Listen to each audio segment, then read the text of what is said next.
réew mi mel ni dégringolade boobu réew mi dof. mais njiit ñi nekk fu ay nekkoon njiit wàcc fu ñu seen ànd. mais Sénégal nekk un pays bi xamoon ne quelconque maintenant. moi j'ai trouvé le régime libéral sans gêne. C'est-à-dire ñoom ils ont étalé le xam nga am na temps boo xam ne. les tares du pays. oui c'est-à-dire wane ne da nga am xaalis da ngay kii ils étaient exubérants ak yooyu de nouveaux riches quoi. Mais Alassane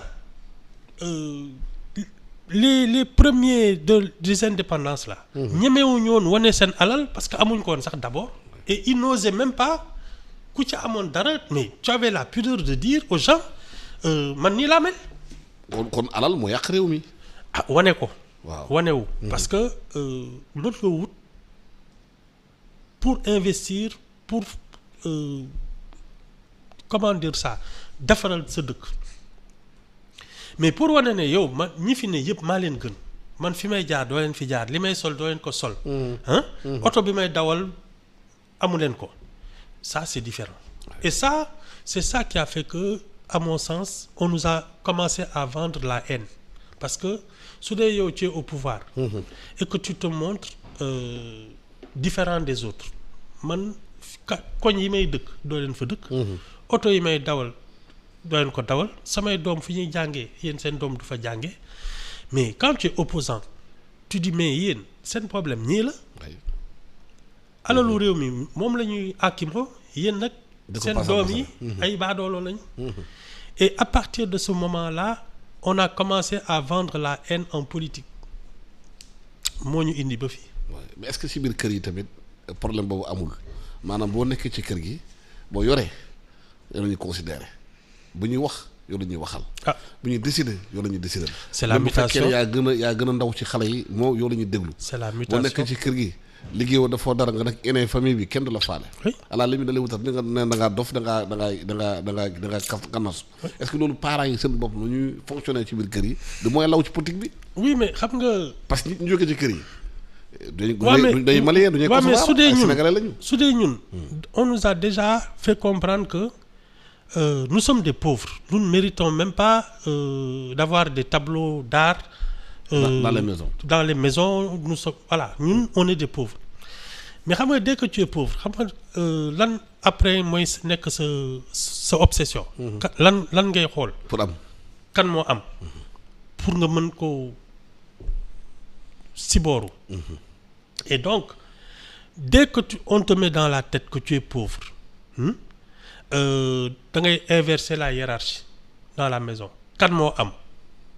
Parce que ñun wala kaana lañu donc on va commencer à considérer les gens non pas kii dafa am xam-xam non pas kii dafa moo fi mag non pas dafa yaru mais moo am xaalis c'est parce qu'on nous a mis dans la tête que nous étions des pauvres et que nous étions définitivement destinés à être pauvres. Léegi nag sauf qui peut boobu moo ñëw en politique moo ñëw en tout. Même dans le comportement. est-ce que loolu moo indi tey xibaar bu ñu gis fii benn colonel de gendarmerie bu tudd Cheikh Sarr ñu tuumal ko ci affaire xaalis ay dugg ci li nga xamante ne leerul. ba juge bi ne mettre ko sous mandat de dépôt. Non, de toute façon tu sais dans une société où on a perdu nos repères parce que un homme de tenue comme on les appelle les doit avoir de la tenue. Non seulement cela mais le sens de l'honneur sax waruñ la tudd ci dara bon mais tu te rends compte que ñun fii y a même eu une fois ay xale yu jigéen yu filmer benn policier bu leen doon raqueter nga xam ne c'est nous-mêmes dans notre conception du service à la République que nous avons commencé à avoir des défaillances. Mais loolu la élite bi nan la war a def qu'est-ce que l'élite doit faire pour corriger les erreurs parce que y a ce qu'on appelle un devoir d'exemplarité bu fekkee da nga diriger nekk kilifa da nga war a li nga xamante ne war ko wone pour dañu mën a roy si yow. Mais li élite bi mooy li may wax ci classe politique bi ku sottile moo war a mën a jiite. C'est-à-dire. On ne va pas en politique comme on va à la soupe.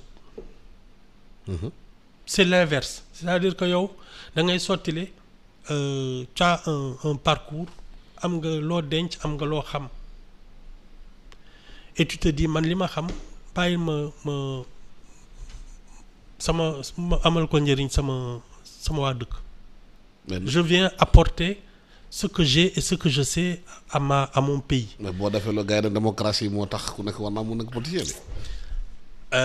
ñun bi ñu bàyyee ñiy wut di jiite pour nekk politicien c'est là qu'on a inversé la hiérarchie parce que la politique c'est pas fait pour s'enrichir dégg naa loolu Pompidou. Il paraît que Giscard a été son ministre des finances xaw ma lan ñu taxal ko ci ay affaire xaalis d'ailleurs daf ko convoqué ne ko mon petit quand on veut de l'argent on va faire de la banque.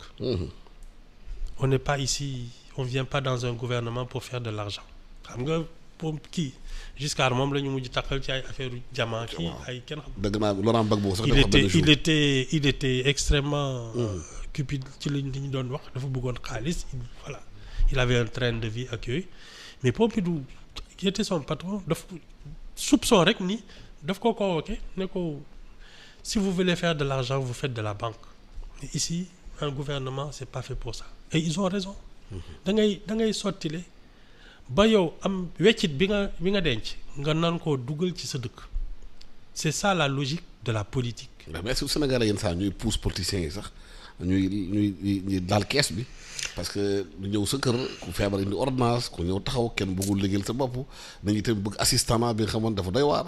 xam nga yaakaar naa ne moo bu ñu gën a prononcé par jour au sang mooy may ma guddeeg. waaw mais c'est à double sens. parce que su dee yow tu as du pouvoir tu as le pouvoir de monter une fondation de trouver des financements pour que les gens travaillent. Tu ne préfères pas ça tu préfères ñu lay rang sa bunti kër ngay joxe xaalis c'est ça aussi.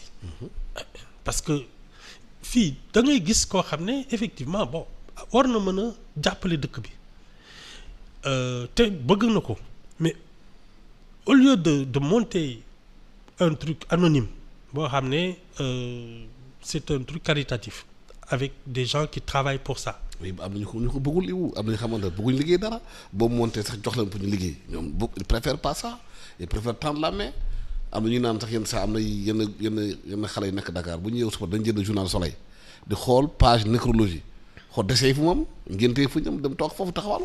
yow da nga dem sa ngénte gis nit ranger ay siège xam nga fu mu jógee. c'est la mentalité c'est la mentalité de pauvre. ñii di wut ay 40e jour 8e jour di dem toog foofu. c'est la mentalité de pauvre. waaw. c'est la mentalité de pauvre parce que tey su dee da nga bëgg am ay nit dil teg ay mbana tegal ay mbana rek. ñëpp ñëw toog.